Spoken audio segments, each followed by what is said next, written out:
Alright, welcome back everyone. So today we're going to update our state configuration for articles, mostly for optimization so that we can have easy lookups for each single article and also to keep inside of the cache each possible page. And it's going to be a little complicated the way we're going to do it. So I think it'll be a good idea to show you the target state. So what we're going to do is inside of DB, we're going to have a hash map of all the possible articles with the key of the slug. So we could just look it up by the slug instead of the ID. And then we'll have a feed property here, where the important one is going to be the current feed type. We're also going to have each possible subtype of feeds. So right here is articles, or all articles. And you'll notice that it's a partial array. Right here at index 0, this is going to be the very first page with 10 items. And this is page 3 or page 4, whatever you want to call it, on a separate page. And with this, we're having a derived state here that will pull out all the articles at that specific page. But inside the articles database thing, we have access to all possible articles here. Alright, without further ado, let's get back into our current app and figure out how we're going to do this. I think the first thing I'm going to do is add a couple of utility functions for hash maps. And the first function that we're going to create is array to map, which takes in an array of any type, and then a prop, which is going to be a string that is a key that we're going to create the map out of. And all this function is just going to be a simple reduce where the initial value is an empty object. And we're just going to spread out the accumulator and then add the current entity thing at the slug, which is going to be the property of the map. And then we're also going to make a append to map function that just spreads out the original and then overwrites anything by spreading out the new object, which is the to append argument. Yeah. Now let's go back to our article state and update the state type. So I'm going to leave list as it is right now, and I'm going to add the DB property, which is going to be a hash map, and that type looks like this. I'm going to make a new feeds property here, and let's define the possible feed types. So all of the possible feed types are going to be a partial of an array of article response, and we have all favorites, user, and tag. User is going to be the current user's feed based on who they follow and everything. And similarly, favorites is going to be all of their favorited articles. You can think of that as bookmarks. And then finally, we need a property called current, and that's going to tell us which feed the user is currently looking at. And since I don't want to nest it out too deeply, I'm going to create a new type here called current feed. And by default, it's going to have a type and a page. And the reason why I'm making it a type and not an interface is because if the type is tag, then we actually want to add another property called tag. And we're just going to make it a union type like this. So based on the type, it might have that property. And then we'll add the current feed type here. And then finally, let's make all of these have an initial state of nothing. So feeds all, it's going to be an array of nothing.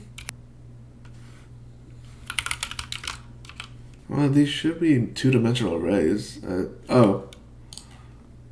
These are supposed to be array of article response arrays. So we need to add the brackets in all of these, and that should get rid of our type errors. Now that we added the feeds property, we could update the list type definition. And a list is a derived type, so we're going to need the derive type signature from Overmind. And what's derived from our state is going to be an article response array. Now we actually need to update what that derive operation is going to look like. So let's actually scroll up a little bit. So it's going to be this property, and it takes in a state. And it's going to, I'm going to open up brackets so that this is easier to comprehend. And let's return an empty array for now. And what it is that it's going to be state.feeds. So basically one of these things. And we're going to be looking at the type, which is right now is going to be pointing to all. And also the page number, which is right now 0. And we're going to map through that inner array, this inner one right here, taking in the slug, which is going to be the string array, and oh, that reminds me, all of these needs to be strings, so small update there.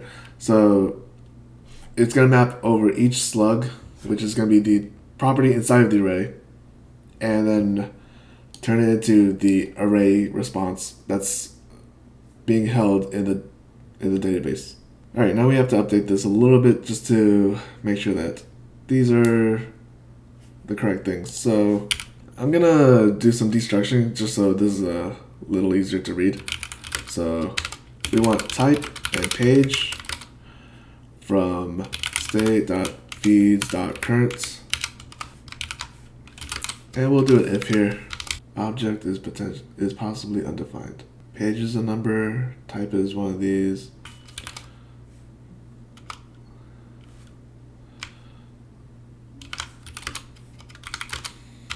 There we go. So the conditional is going to be checking if the favorites, or I mean not favorites, if the type is going to be either all, user, or favorite. And if so, we're going to map through it and give us whatever is inside of that.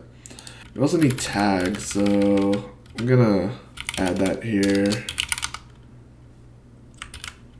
and that should do. Okay, so that's all the setup for our state. Let's actually update our actions now. So far our actions look like this, where we set and unset part of the state and then call an effect. I'm gonna introduce a different pattern here, which is called operators. And what operators are is a very functional programming way of creating actions. We're gonna compose actions together using a pipe function. If you're familiar with RxJS, it should be very similar to that. And the first action we're gonna create is very simple. It's gonna be called setCurrentFeed, and all it does is gonna be setting the current feed with the value that we send in. And the reason why we're doing that is so that we could set up our operator here. The first mutation that we're going to create is going to be that set current feed. Now I removed load articles by tag because I want to use load articles for all the possible feed loading. And to do that, we need to change the value that we're passing in. Instead of just a number, it's going to be current feed, because the current feed is going to have everything that we need, which includes the tag and the page. And to separate which effect that we want to call, I'm going to create a request object similar to a hash map. This will make it easier for us so that we don't have to create a huge switch map or a switch statement. And the request map is going to look like this. And for simplicity, I'm going to destructure page and tag as well as type. So then we can call type here, and this will get the corresponding request effect. And the reason why these are thunks right now, this part, or you can also think of it as a lazy function, is because we don't want to call it here, we want to call it inside of our try-catch block. And then also the reason for all the red lines is because some of these values are undefined, so we need to take into account that. And then it'll look like this. Also realize I have to update the type for current feed. So instead of user, this should be feed, because the user's feed is actually the author feed. So we want to get all the articles by the author. We'll also want to update the base type to include author, but make it optional, and leave the union type as is. Then we need to update the state feed to reflect those changes, as well as the state itself. So that'll be this to author, and then we also need feed here, which is an array of an array, as well as update this if condition to include author and feed. And then finally, back in load articles, we also need to destructure the author from the current feed value type. Now going to the try catch block, we need to change this await to say request. And request is calling one of the lazy functions, so we don't need to give it an argument because we're calling the arguments inside of all of these dunks. Now data is possibly undefined because of the not optional, what are these things called? The conditional calling of some of these functions. So to fix that, I'm gonna call the await separately and wrap it in an if block so that when the response comes back and the promise actually resolves, then we could do the assignment. And then finally, we need to update the assignment because we don't want to reassign the list. We want to reassign articles database. And to do that, we are going to finally use the hash map utility functions that we created in the beginning, which is going to be append to map of state.articles.db and array to map of articles with a key of slug. Now that we finished the load article action, again, we can add it to our operator here. So the way this works is that after the first thing in the pipe finishes, it'll move on to the next thing. And what we want is to call another operator given to us by Overmind called win. And this takes in two things. The first parameter is going to be a function that returns a boolean, so what fulfills the win. And the second parameter is a map with, not a map, an object with two keys, true and false. So for true is going to be the function or the action that we just created. So we have to wrap it in a mutate function given to us by Overmind so that Overmind knows that we're updating the state. And this is called load articles. And for false, we also wanted to add a mutate, but this one we're going to give no op. Also from Overmind. And no op, just let's scroll up so you can actually see. No op is just a function that doesn't do anything. So now we need to give the condition, and the condition is there. That's what we want. I should also mention that all of these things is given the arguments same as all the other actions. You get the context, the Overmind context, as well as the value that we're passing in. And the value here is current feed, and that's why we had to make sure that both of these actions take in the same type or same value argument. And the condition for a win is going to be whenever that feed type with that page doesn't exist, then we want to load the articles for that type and page. Otherwise, we do nothing. Set current page is going to be the action that we pass in. And the thing with Overmind is that an operator is treated as an action, so you can export it as part of the action object. Okay, small update. I need to actually check the length of this because the array might already be there with the length of 0, as our initial type as page 0 is an empty array. So we need to add that. And then in load articles, after we set the state DB, we also need to add the slugs, so then the list will actually map out to the correct thing.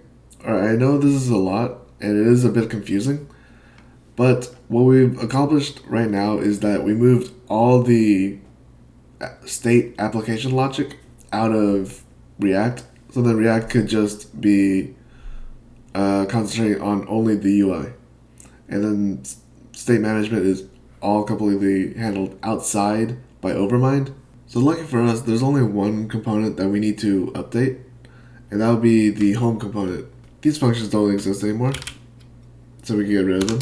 And instead, we're gonna have set current page here. And for that, we're gonna also need to create the page property coming from use query param. And the query param I'm going to be using is page, because I don't think we've covered that yet. And it's going to be the number param type. And then finally, all we need to do is update this use effect. And right now to test it out, I'm just going to do type of all and page of 0. And that should allow us to go into our Conduit app. If we do a refresh, there it is. And the dependency array is still going to say tag. So if we click on any of these tags, we should be recalling the action. And we go check on overmind to see that. So second page is called 5 times. So we also need to update this to take into account tag.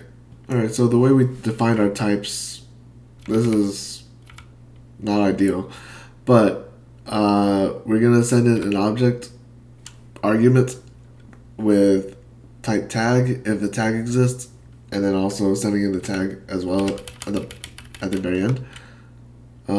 Actually, I think we could get rid of this part. Yeah.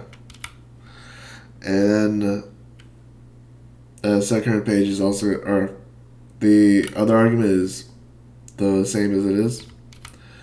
And then finally, we're going to add page to the dependency array. So if we save and go back to our app, so at the root, everything looks right. And then if we click on a tag, we get, wow, that's unexpected. I didn't know that. But yep. Okay, there's one final thing I want to do before calling it a day. You'll notice that in here, if we click on other tags, the articles aren't updating, and that's because it expects page 0 of tag to already exist, but we're giving it a different tag type. So we need to create a new action, and it should be pretty simple. So the action I'm going to make is called reset feed. So this is going to be the basic idea of it. We're just going to reset the feed to just the initial value, which is going to be an array of an empty array. I want to make it reusable though, and we only need the type. So here, this is going to be a type, because you can imagine that we would also want to reset it for the author in case the author changes.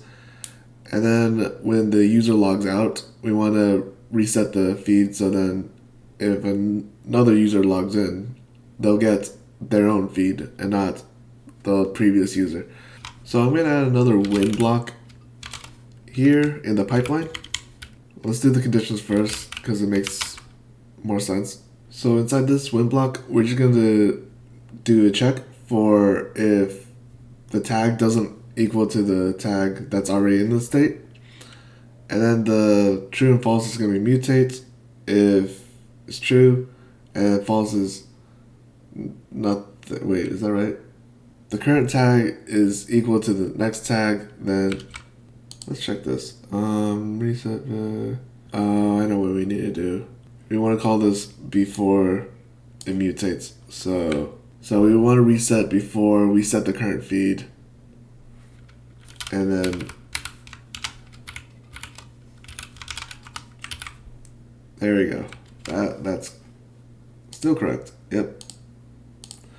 And let's also add the same thing, but for authors. And this will be author.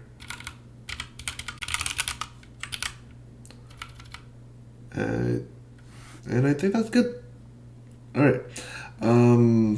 I know it's a little bit long, and I know that this video has been a lot of theoretical state management stuff. In the next video, we're going to finish out everything, because all that's left in the articles is to do the UI as well as the editor for the single article. So that's going to be another formic stuff. But yeah. Anyways, I hope you guys enjoyed, and I'll see you guys next time.